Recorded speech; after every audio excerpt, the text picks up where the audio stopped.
Right now, he's looking for Bates to get into the end zone. Look at the cutback. He dives for the score. Bates with very quick feet. Made a tremendous cutback, scooted in like a water bug, and the Bucks have their biggest lead. There you see this one easy. Nemesis Bates got a lot of speed. Gets to the one and dives in. So Houma taking control. Coming from a halftime deficit, now leads by 9. Chris Stropolo out of Nicholls State.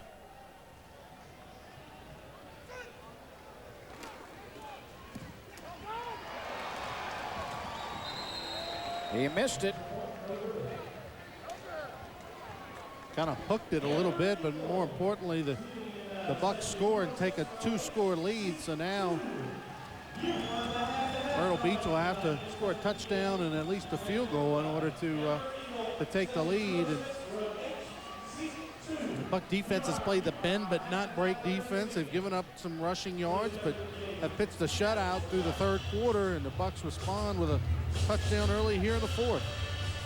There are some different kicking rules in this league. If you drop kick an extra point, it counts for 2. If you drop kick a field goal, you get 4 points out of it. So that lends itself to some interesting options at times during the game. Stropolo is a pretty decent drop kicker.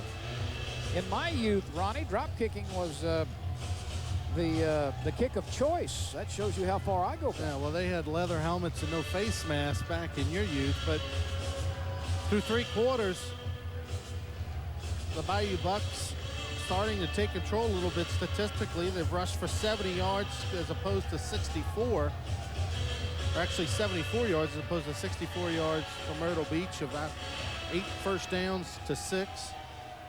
And have almost thrown for 100 yards. Birch has thrown for 92 yards through the first 3 quarters. Total offense, 162 for the home team, 102 for Myrtle Beach. Blanchard at the goal line. Quick feed out to the 15 and to the 18 before he's tossed down. Email, one of the tacklers. And also some help from Sullivan Beard.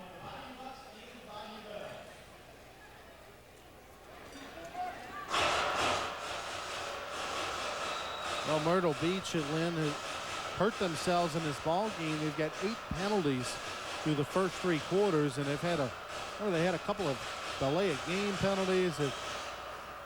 But somehow managed, even with the 8 penalties, have been able to still stay right in the ball game. They trail by 9. Weeks continues to hand it off, and Rusty Williams plows straight up the middle across the 22 to the 23-yard line. At some point, Myrtle Beach is going to have to throw the football. Well, you know, I was just about to say that. I mean, I understand on paper you've got some veteran running backs, some good running backs, and you've got 2 rookie wide receivers that are playing in their first professional game, but you've got to be able to throw it a little bit in this league. And look at Houma. It wasn't until Birch kind of got on track till the offense started opening up as well. Play action to the outside. Did Solomon get it? I think he did. He was rolled over at the 16-yard line. Email went up into the stands, and so did Solomon. This is an outstanding effort by Solomon. Nice throw, and right at the wall, Email clocks him, and they fell right in somebody's spinach dip over there.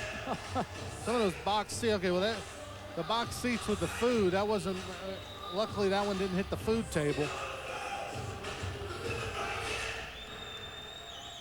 But Solomon right there, he's a rookie, Ken Solomon, and the coaches rave about him. 6'3", runs about a 4.3, 4.40, they say. So, hey, let's, you know, if I'm... He had sticky hands, and now Solomon reverses.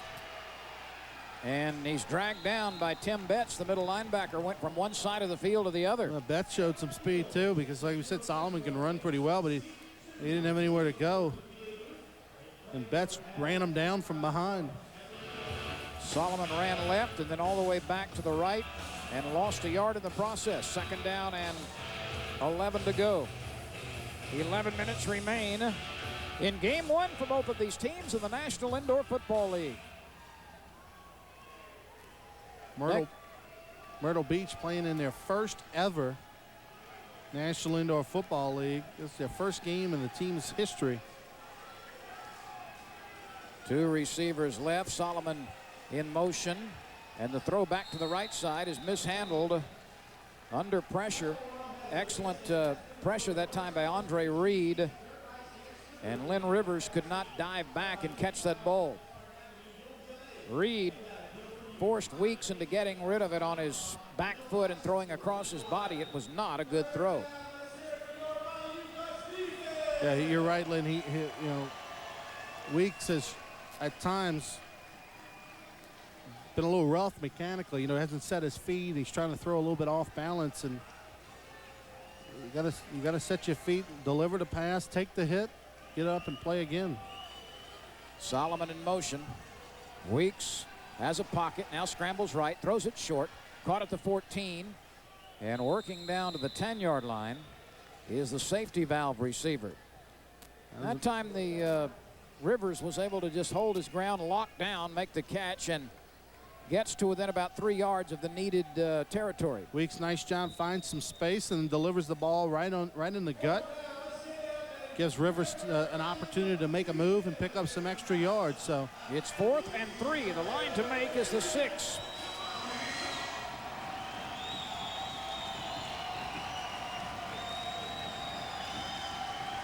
They go to the ground. Williams is wrestled off his feet at the line of scrimmage. Darren Franklin came up out of the secondary. Well, he went to the well one too many times, and Betts goes about 6'2", 240, and he's one of the better linebackers in this league, and he finds the hole and moves over and makes a nice play. And that time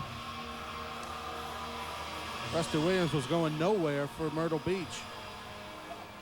Franklin was the secondary tackler, but it was Betts who fought his way through the blocking and made a fine play at the line of scrimmage. So that burned a couple of minutes, Ronnie, and Houma gets the ball back without giving up points. Well, that was real big.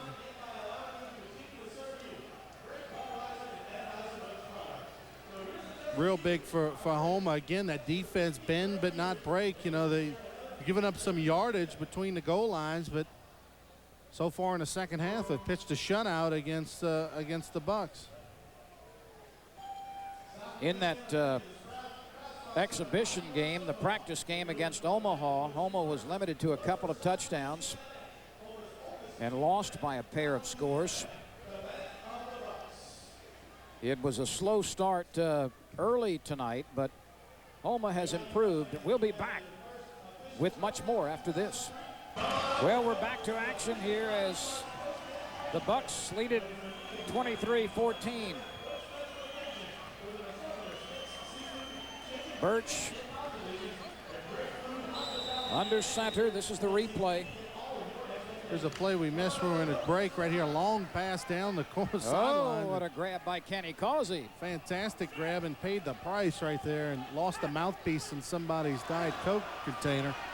From the 11, first down, and the flag goes down. A peg to the end zone is incomplete. Intended for Scheck-Snyder. He was cut down in midair, but there is a penalty marker, and it appeared that Myrtle Beach came across early.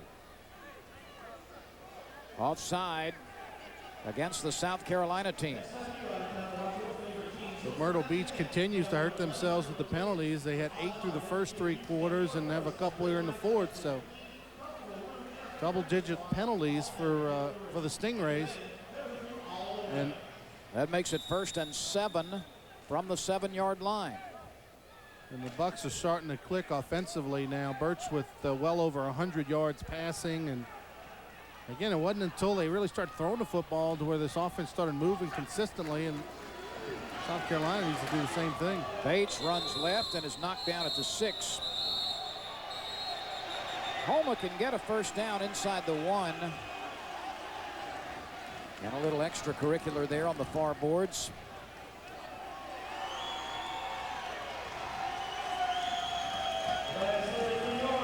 So it's 2nd down and 5 from the 6-yard line. 7.5 to go, 4th quarter.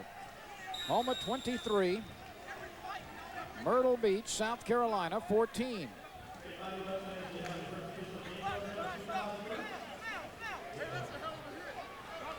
Will Birch has not been spectacular, but he has not made mistakes. Bates dancing, leaning to the 4. Another penalty. Looked like some gouging there at the end of the play during the huddle.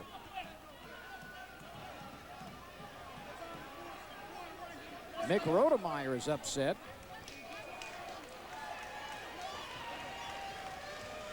I think Jack Phillips having a word with his big lineman, Rodemeyer, to calm down, big fella. Out of New Mexico State is Rodemeyer, 6'3", 300-pounder.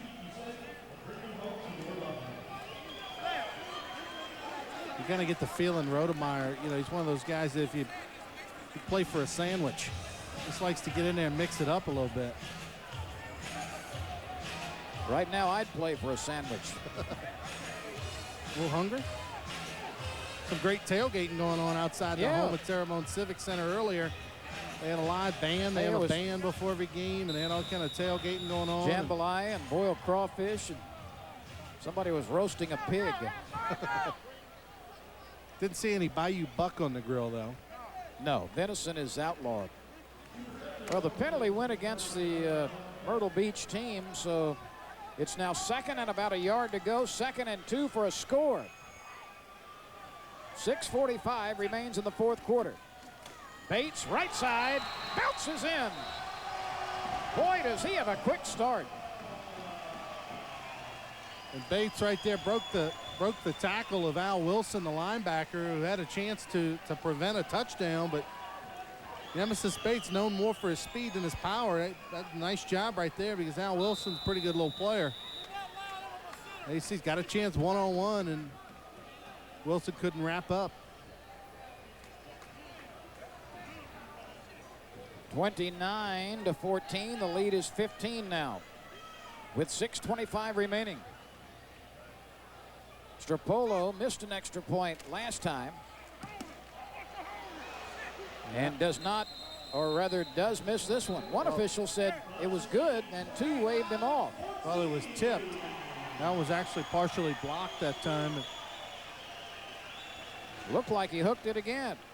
22 unanswered points by the Houma Bayou Bucks.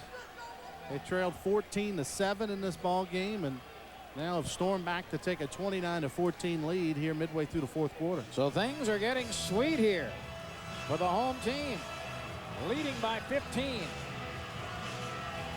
That's how close you get to the action here in Houma. Houma Civic Center, the place to be, and next Saturday, Houma will be at home at 7 p.m.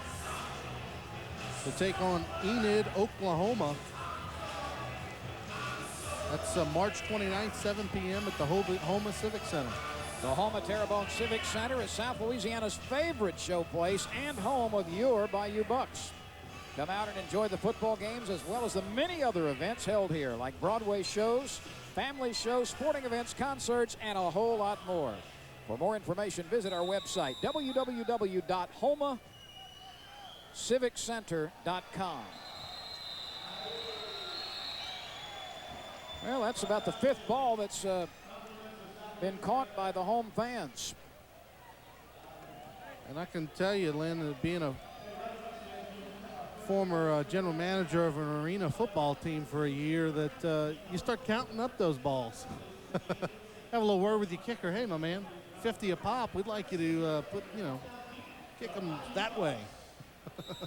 Keep them between the boards. Exactly. If your check comes up a little short this week, you'll know why. That's why at a lot of small baseball colleges, they ask you to please return that ball to the concession stand. Well, not in indoor football. You get to keep it. Let's see if Weeks throws on 1st down. He does. It's intercepted. Picked off at the 18-yard line. Email with a diving interception and then got up and scrambled to the 14.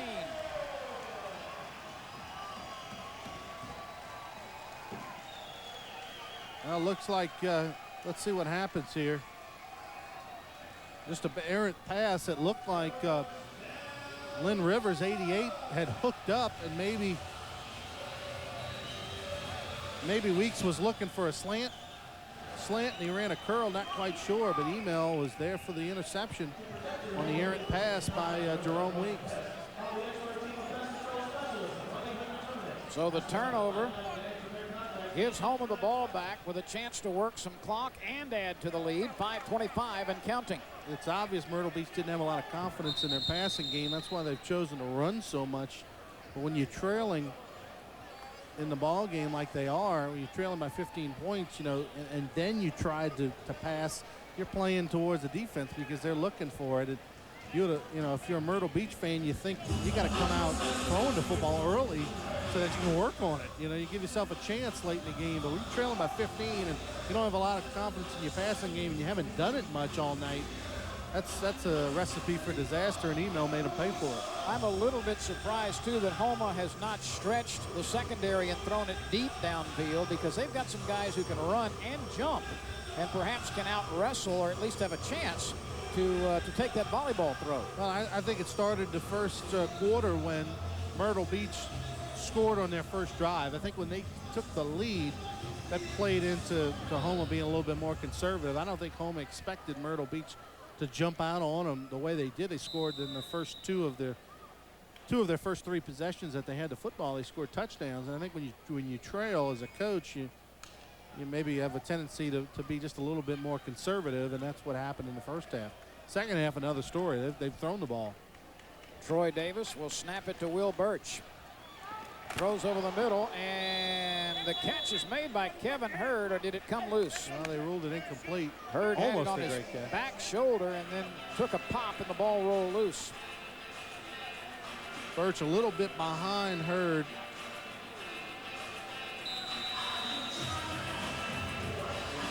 Almost a great catch. Hurd almost a whiplash, too. Yeah, Looked like a bobblehead. Hurd looks like my buckshot bobblehead. That head snapped back.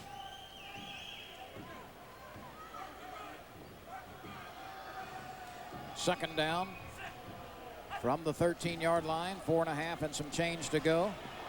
Ball knocked loose. Birch recovers it as he looked like he bumped into one of his own folks and went down at the 19. I think Anderson got in there and got a hand on him first. You see 52 Anderson on the top of your screen. Sure did. Gets a hand on Birch, and he almost dropped the football, so in order to protect it, he just fell to the ground. That ball actually sort of rolled down the back of Nemesis Bates, who was attempting to block. And fortunately for the Bucks, it rolled back to Will Birch. Yeah, Birch got hurt right there, too. So Sirhaver Fair, about whom we spoke earlier, the 5'11", 190-pound running quarterback from Alcorn State, will take his first snap. First, he'll call a timeout. 3:46 to go. Houma 29. Myrtle Beach 14. We'll be back right after this timeout. Through hard work and thoughtful planning, we have established a thriving economy in this area, legendary for its natural resources, renowned culture, and friendly people. Terrebonne is linked to the global economy by its network of waterways and inland port, great highway access, and its expanding airport. This combination has created a safe harbor and prosperous location for industry. Terrebonne. Let us show you why we call it the Good Earth. For more information, contact the Terrebonne Parish Consolidated Government, 985-873-6890.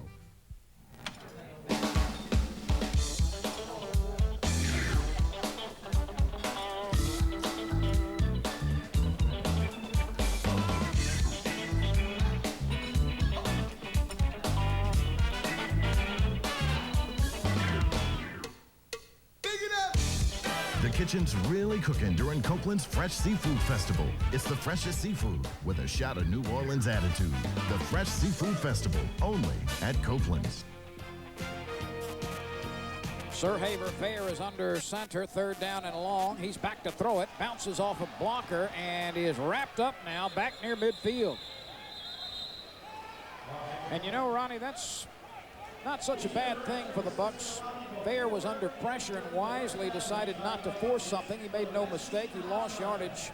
But the Buccaneers with a 29, or the Bucks with a 29-14 lead can afford that with 3:20 to go and counting. Well, the coaching staff that did a nice job probably of, hey, don't take any chances, but they get a chance to see Fair maybe. If Birch isn't able to come back, they'll get possibly another series before the end of the ball game.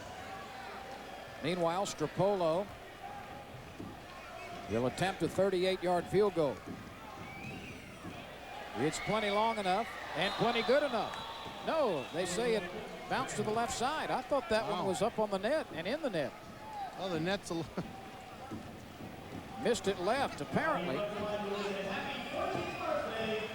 They missed it to the left. From our vantage point, it looked like it went through, but the net is wider than the goal and kind of faked this out. While we have a minute, the Houma Bayou Bucks would like to thank a few of its television sponsors for bringing you this ball game. The Terrebonne Parish Consolidated Government. Also would like to thank the Houma Area Convention and Visitors Bureau, as well as Copeland's of New Orleans in Houma and in Lafayette. That's where we're going after the ball game. You decided. Weeks will throw out of the end zone. Wings it upfield, caught on the run. And working up near midfield, loose football. Houma's got it.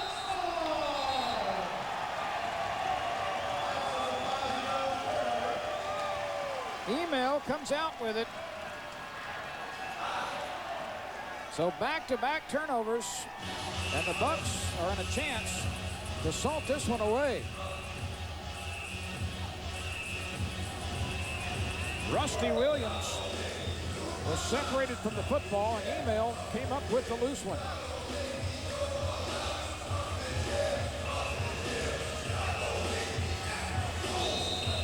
Our Email's been the man on the spot, hasn't he? He sure has lately. An interception and a fumble recovery.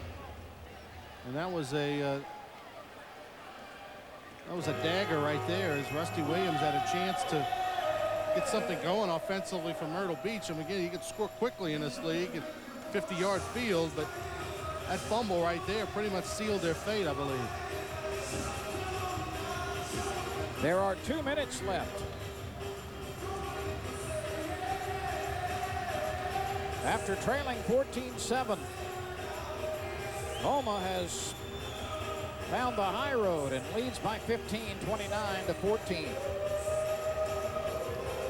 Well, the Terrebonne Parish Department of Cultural Resources and Economic Development, thinking about expanding or relocating your business? We'll call the Terrebonne Parish Department of Cultural Resources and Economic Development at 985-873-6890 for information on how we can assist you.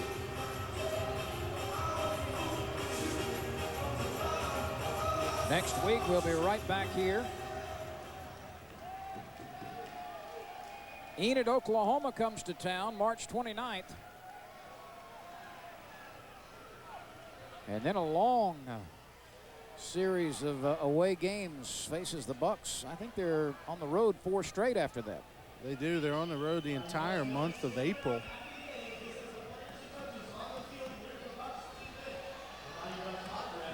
One of the games in late April, they play at Lake Charles. We'll have that one for you. That's the 26th.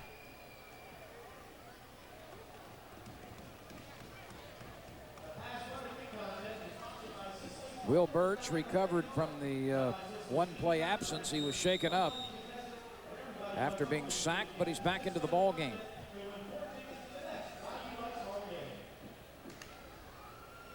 And with 2 minutes to go and up 15, I think going to turn around and hand it to 22 Bates probably a couple times.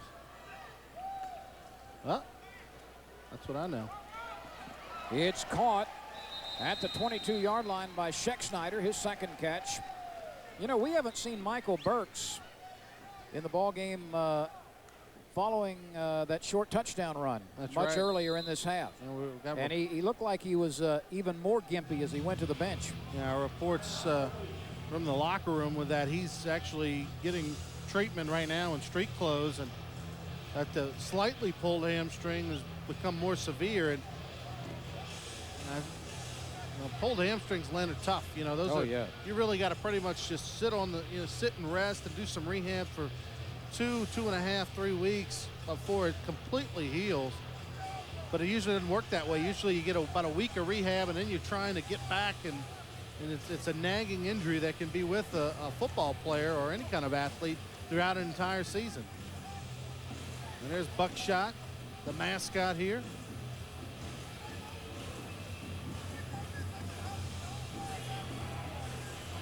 What would that be? About a 1, 2, 3, 4, 7 points? How many? Hey, that's pretty good. At least 7, maybe an 8-pointer. Looked like somebody. I watched Louisiana Outdoor Adventure. I know a little bit. Looks like somebody chipped off his 8th point there. Bates running right. And he's chopped down at the 16. That will be 2 yards short of the first down. 90 seconds and counting. Nemesis Bates has been really good in relief of Michael Burks. Well, he has, and it's kind of a good combination. You get a little more speed with Bates, a little more power with Burks. And Bates played some football at LSU and at Southern. Out of St. Aug High School in New Orleans.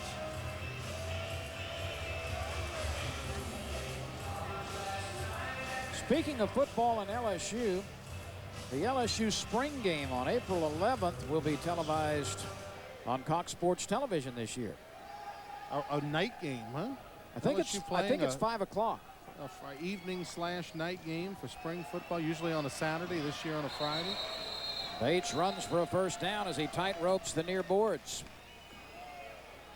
And this one is just about ready to go into the win column for the Houma Bucks.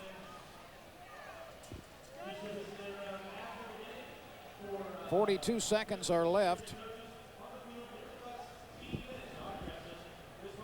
And the Stingrays can do very little here to avoid the inevitable.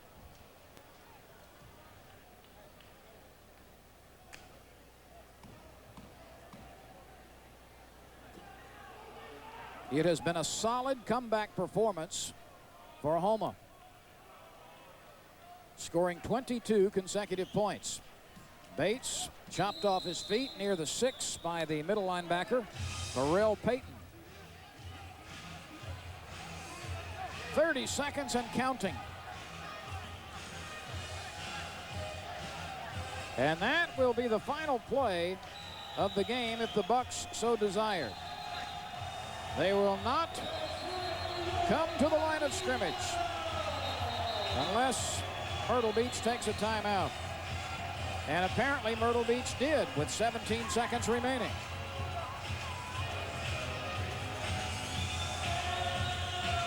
So a somewhat silly work stoppage for Myrtle Beach, trailing by 15 with 17 seconds remaining. There is very little opportunity for anything to happen good for the visitors now.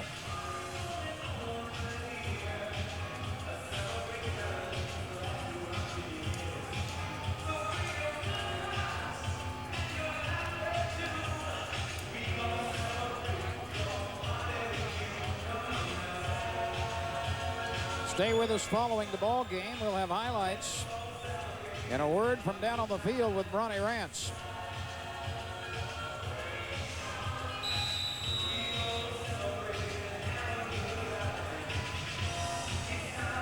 Coach Phillips is happy, and why not?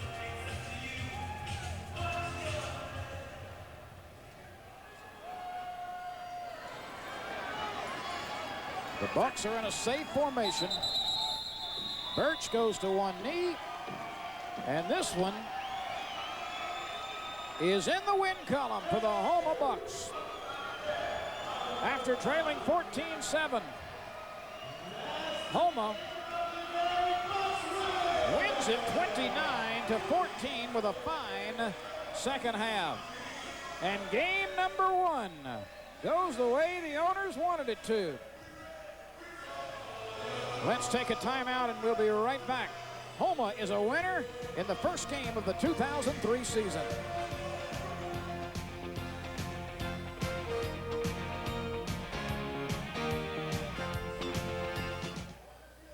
Houma, Louisiana, where the Houma Bayou Bucks have come from a 7-point deficit to win it 29-14. Let's go down on the field. Ronnie Rance is with Coach Jack Phillips. Lynn, down on the field, a very happy coach. Coach Phillips, congratulations on the win. We talked at halftime, and what a different second half you guys played. Absolutely. We pride ourselves on making decent adjustments, made real good adjustments. The guys stayed calm. We were able to get some turnovers and some good stops, good solid stops by the defense, give our offense a chance to kind of wind up, and they did an excellent job the second half. Hey, Myrtle Beach, tough team no matter what. They are physical, and your defense bend but not break in the second half. But I really thought the offense, the way you were able to throw the football, kind of opened things up a little bit. Absolutely. And the whole idea was to stay patient about it, try to hit some shots. We couldn't get what we want shot, but we did take a couple of shots down the field. And when we kept an extra defense, a wide receiver in the game, it made seams for us. So we was able to get Nemesis Bates and Michael Burks up the field into the seams. So it kind of caught them off guard, and then they didn't know what we were doing. So good offensive schemes, I think, by the coaching staff. Your team seemed to come out pretty healthy, except for Burks. Pulled that hamstring again. How's he doing? Well, the ham's been bothering for the last 3 weeks. We just have to give this thing some treatment. Thank God for Nemesis Bates, and that's one of the things that's different from last year to this year. We have a little depth, and Nemesis Bates is not a bad replacement. So we emphasize team. We had a couple of injuries on the offensive line and defensive line. Guys, the swing guy, Robert Mills, was able to step up on both sides of the ball. I'm very, very, very happy with the quality win tonight. Congratulations on the win, and good luck the rest of the season. Thank you. All right, back up to you, Lynn. Okay, Ronnie, thank you very much. Drew Email is our player of the game as he made this interception and also later recovered a fumble and played very well out of the secondary. Congratulations to the Bayou Bucks player of the game, Drew Email. Well, that wraps it up for this edition of the first of 8 broadcasts here of Houma Bayou Bucks football. 29-14, the Bucks win game 1 in their 2003 season over the Myrtle Beach Stingrays. For Ronnie Rance, I'm Lynn Rollins. We'll see you next week with more Houma Bayou Bucks football. Good night, everybody.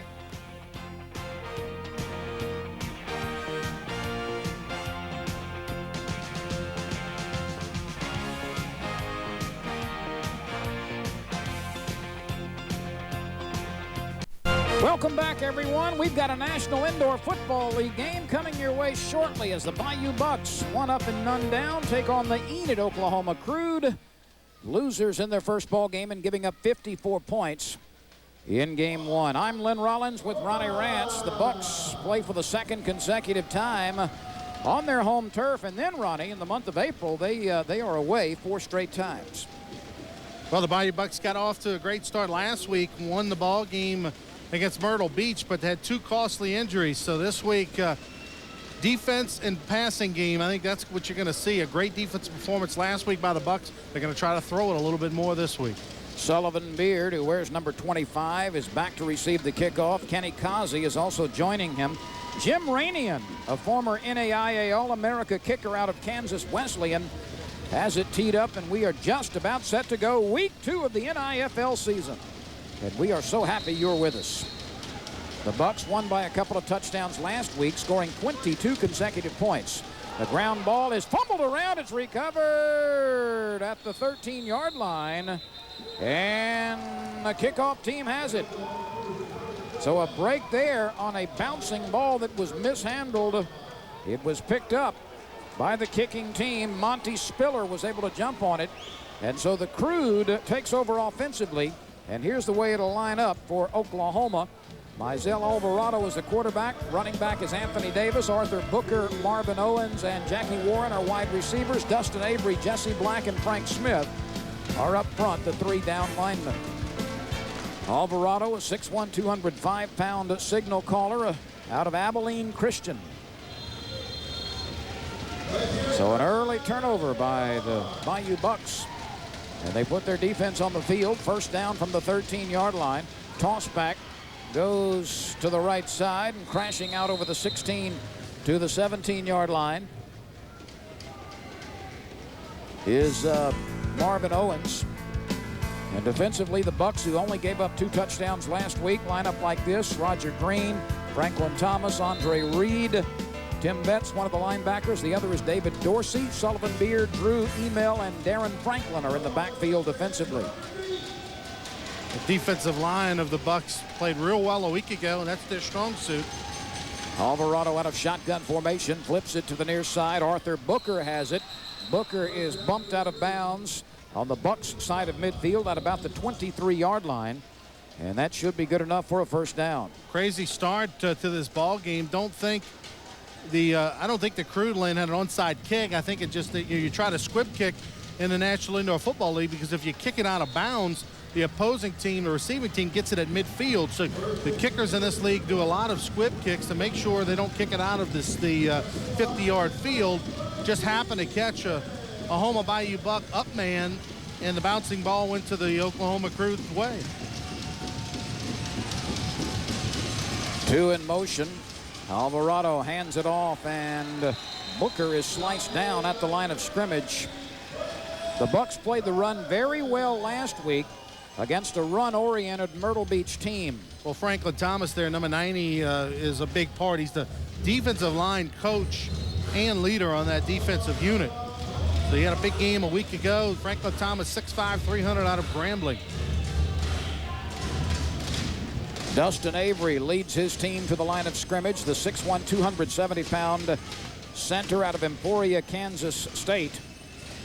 Snaps it, and Alvarado will throw. Fires down the middle. It is incomplete. Thrown wide of Justin Wampler, a 6', 180-pounder who has no college experience. How about this? Number 11, Justin Wampler for the Oklahoma Crude, who that pass was intended for. Number 11 for the Crude, Justin Wampler. He has no college experience, was on a couple of state championship teams at a high school in Oklahoma. Worked on the farm for Dad a few years, and then decided to give football another chance. And so the coaching staff, head coach Tim Stevens, says he's improved a lot over the last couple of months. 3rd down and long. Alvarado slips it off on a quick draw to Anthony Davis, and he is pummeled as he gets to the 18-yard line. It will bring up 4th and about 5. So let's see if they trot Rainey into the field or we'll try to convert it. Well, they are going to bring Rainey into the field. And coaching staff raved about their kicking game. You expect Oklahoma on 4th down to attempt a number of field goals tonight. They feel like they've got one of the best kickers in the league. This will be a 33-yard attempt from the 25-yard line. The end zones are 8 yards deep. Rainian from the far hash mark, a slight angle left. The snap bounces to Rainian, and now he'll have to do something with it. He throws it downfield, a la Yepremian, and people are hitting the deck everywhere. It goes incomplete, and the Bucks come up with it after the poor snap. Well, the Bucks catch a break. No pressure really on the kick. It just was a drop snap by the holder, and a turnover now for each team. Let's take a look at Houma offensively. Will Birch, the quarterback. Isaiah Matthews is a new running back. Kevin Hurd and Kenny Causey and Clint Scheck-Snyder are the receivers. Lane Evans, Troy Davis, and Mick Rodemeyer are the offensive linemen. Davis will center it. Rodemeyer to his left, Evans on his right. Birch, a 6'3", 210-pounder, will throw on 1st down. Gives ground, fires it out into the flat, and the ball is dropped by Isaiah Matthews. So they wanted to get it to Matthews early, Ronnie, and they swung him out on the near side, but he was unable to make up the pickup.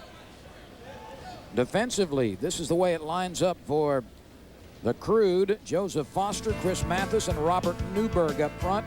Mabco Moore is the linebacker. Monty Spiller, Garland Hunt, Ricky Johnson, and Marcus Brown are in the defensive backfield. Each team has had one possession. There is no score, and we have an early penalty marker.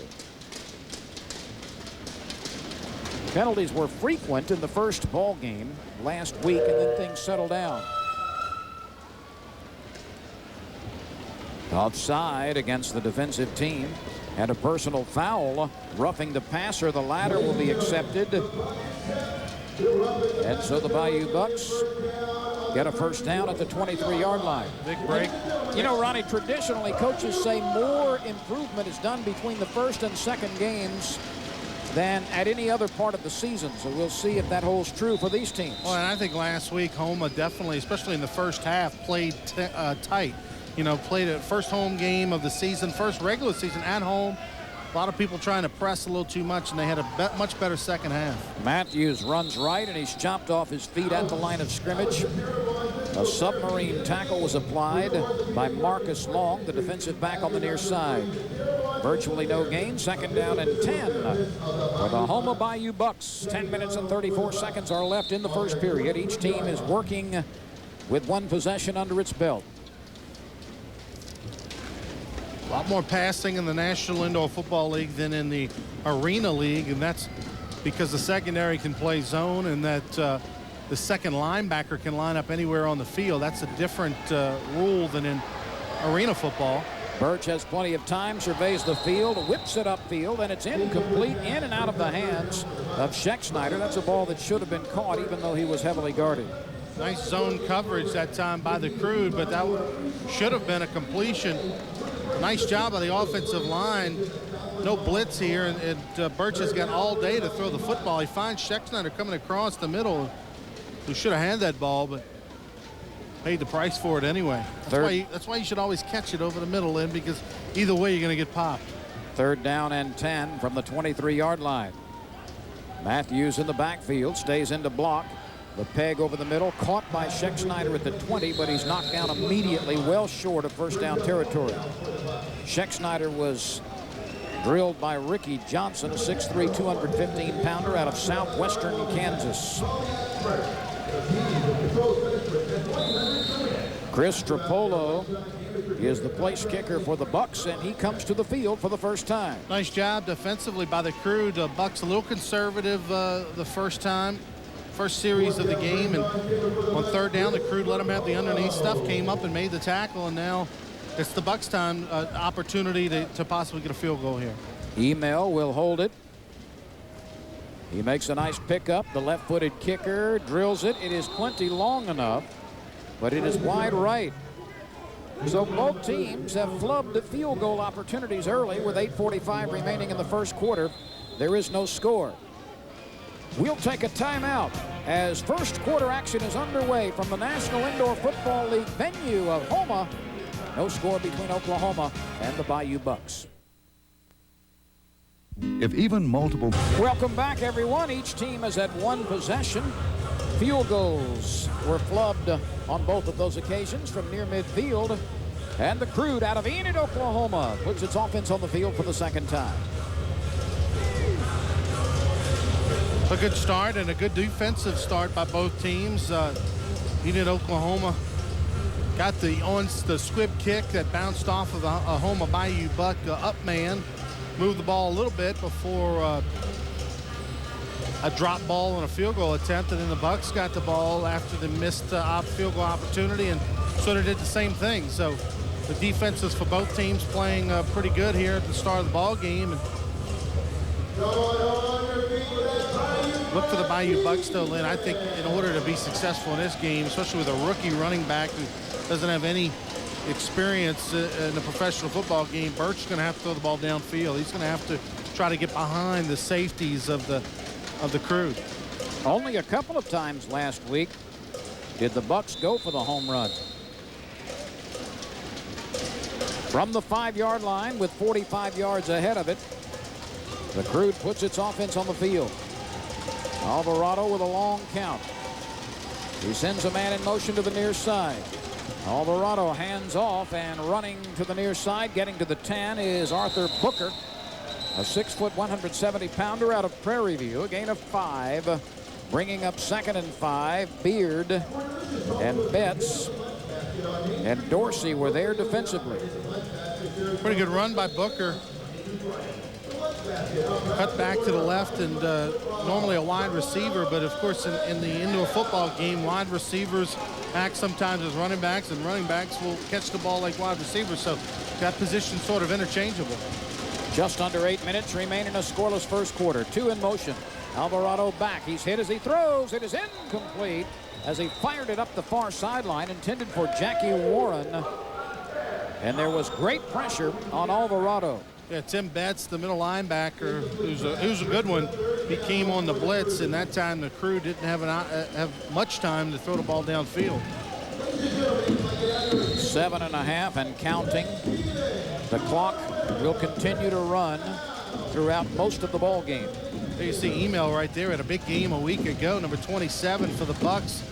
Little guy, little cornerback, but he had a fumble recovery and an interception last week. And was our player of the game. Alvarado back. Slips it off, and being nailed is Davis. Davis chopped down at about the 14-yard line. That is a stride short of the first down, but there is a penalty marker down at the line of scrimmage. And the early indication is it will go against the Crude.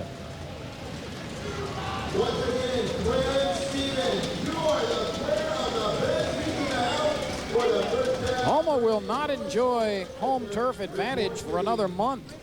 Our next broadcast will be on the April 26th game from Lake Charles.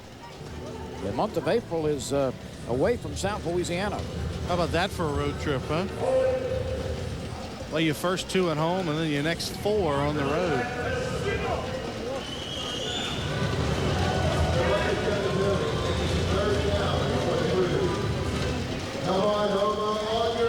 The Bucks accept the penalty, bringing up 3rd and 10 from the 5-yard line. Mizell Alvarado out of Abilene Christian. At the head of the Chisholm Trail.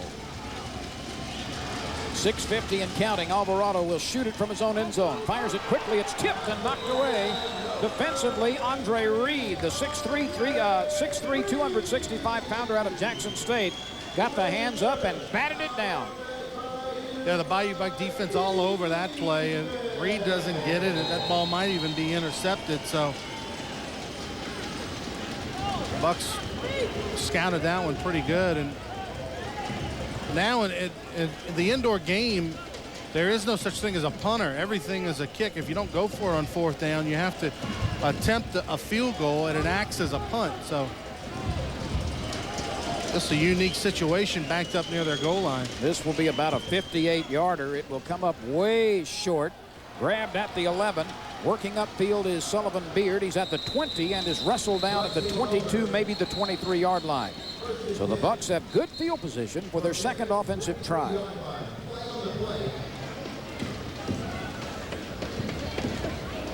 Ronnie, the kickers have to factor in all sorts of things because in most of the indoor game there are light fixtures and speakers and girders, and sometimes you just can't rear back and let it fly because it'll be knocked down by part of the infrastructure.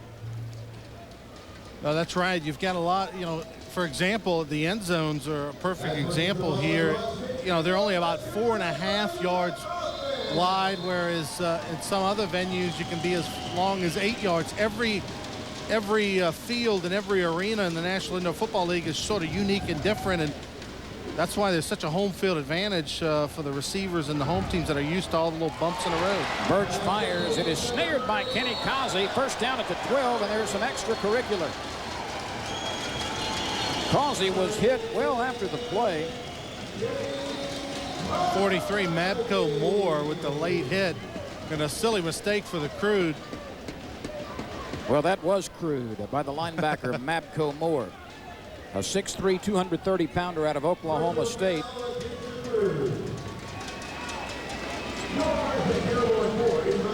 A nice job by Will Birch. Robert Newberg also is upset, and he has incurred a penalty flag. Newberg wears number 98. He was trying to get to the official, and the Crude coaching staff. In fact, I think Newberg may have inadvertently bumped one of his own coaches. And another coach comes out now to calm this situation.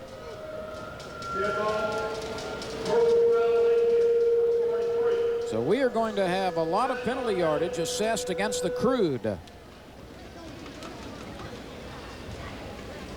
So A sportsmanlike penalty and then a roughing penalty. Of course, we had Madco Moore, 43, who originally hit the receiver out of bounds. And there you see head coach Tim Stevens chewing out his ball club. Tim Stevens, first-year coach of the Oklahoma Crew. He was an assistant a year ago on a team that only won one ball game, had one win coming against Houma up in Oklahoma. And he is not happy at all. Nor should he be. There you see a little diplomacy by 98. Robert Newberg goes over to the official right there and says, sorry, bud. You know, that's a good move on his part. Good veteran move. Although he was the one who incurred the second penalty. Yeah, how about this penalty all the way down to the 3-yard line? First and goal from the 3. This is where Burks and Bates excelled last week. Matthews tries it, gets to the 2, gets to the 1. He is knocked down very close. Let's see where they rule him down. There is a penalty marker at the 2-yard line. It's probably going to come back anyway as the flag. Let's see if we can see there. Yeah, holding was going to be the call right there.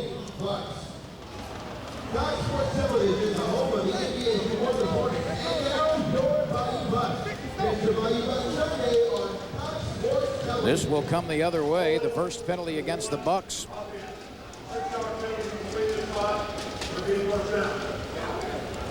And the ball is placed on the 9-yard line.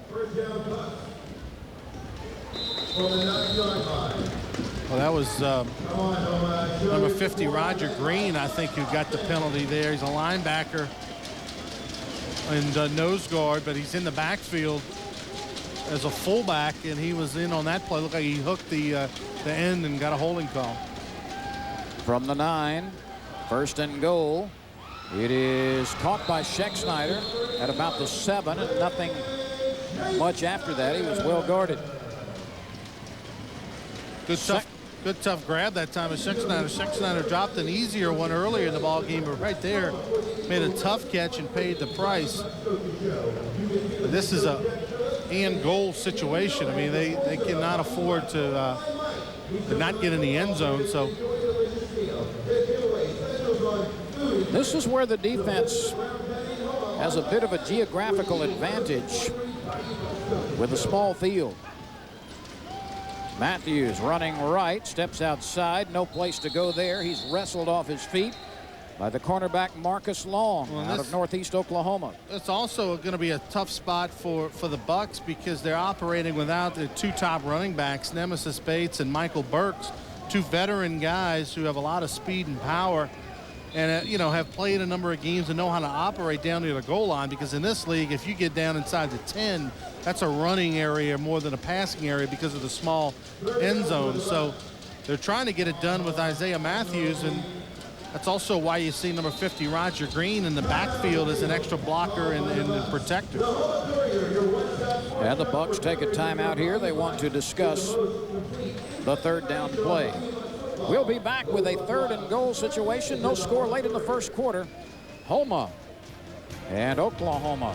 We're glad you're with us. We'll be right back.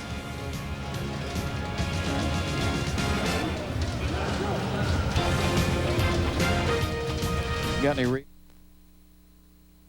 The 3 season, and the hunted is now the hunter. Be sure to get your season tickets now and come out to cheer and support your Bayou Bucks in the quest for a championship. Your season tickets can be reserved for as little as $25. Get your tickets now for yourself or a loved one. Makes a great gift or a stocking stuffer. For ticket info, call 851-3600. That's 851-3600.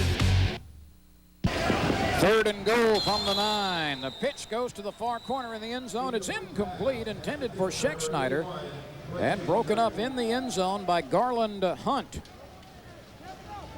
So the Bucks, after getting 1st and goal at the 3, following a couple of major penalties, failed to get it into the end zone. Well, Schexnayder, a big target. That's why Birch is trying to find him. Schexnayder goes 6'3", 212 pounds.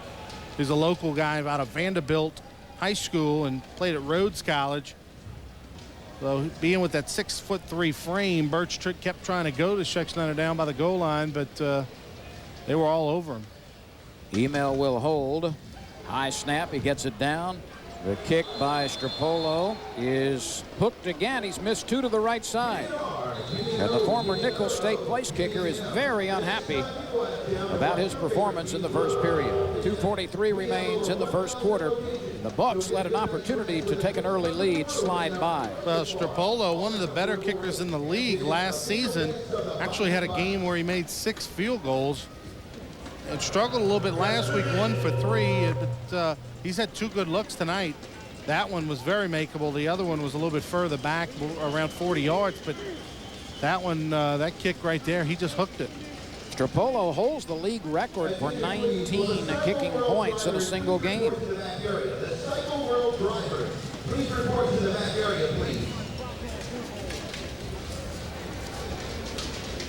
The Bayou Bucks will be on the road exclusively in April.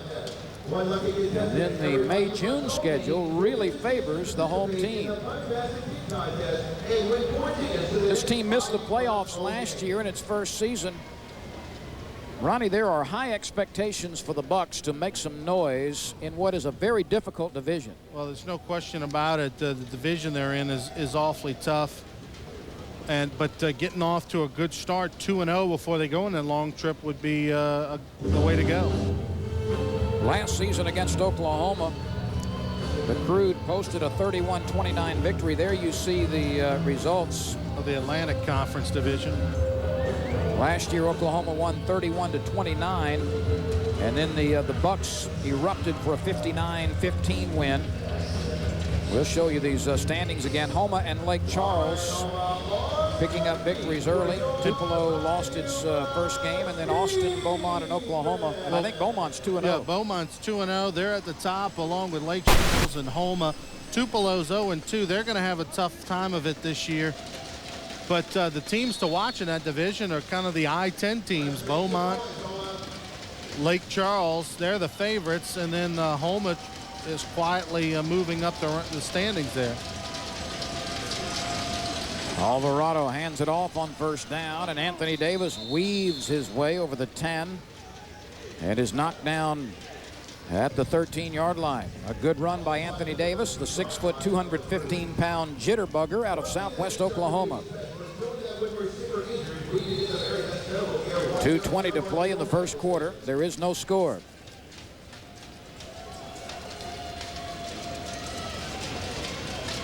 Alvarado under center, sends 2 in motion. Davis on a draw, trying to break outside, hit, and down he goes at the line of scrimmage. Excellent defensive play initially by Dorsey as he turned him back inside. There is a penalty marker down at the line of scrimmage. You can see a draw play, but does not really fool the Bucks, and especially got some real good support by that secondary. As soon as they saw draw, they came running upfield to make the tackle.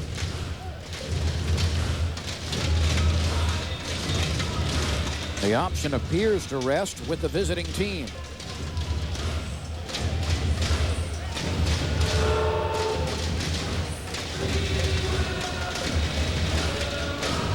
That's that 5-yard box penalty against the Bayou Bucks, and was talking with the officials before the game. The way that penalty works, there you see 43 Dorsey and number 8 Betts. They're the two linebackers and are very good. One of the linebackers has to hold his hand up before each play, and he signals to the officials and to the opposing team that he would be the blitzer if they do blitz. See in the middle of the screen, number 8 Betts, he holds up his hand. He has to be 5 yards off the line of scrimmage, which he is, and he can blitz if he wants to, which in this case he does not. And the Bucks knock down Booker. Arthur Booker, a wide receiver who a couple of times now has handled the pigskin. The second linebacker, which was not Betts in that instance, which was Dorsey, does not have to hold his hand up. Now, he can line up anywhere on the field that he wants as long as he's 5 yards off. Now, he can also line up on the line of scrimmage if he's head up against a receiver. So he can act as a defensive back and line up head on as a receiver, or he can line up anywhere on the field, but has to be 5 yards off. And so that's the most commonly called penalty in the game, is the 5-yard box rule. There will be a short quiz at halftime. Second down. 2 wide receivers in motion. Stutter move. Alvarado back pressure. Down he goes. Knocked off his feet at the 16-yard line. Under the charge of Andre Reed. Well, both Andre Reed and Franklin Thomas. It's Franklin Thomas first, number 90 on the bottom of your screen, who gets the pressure. He moves Alvarado right into the rushing Reed, so you kind of each should get a little half on that one. But nice job of the 2 ends, Reed and Thomas of the Bucks. Just 2 bull rushes right there. Nothing fancy. They just put their head down and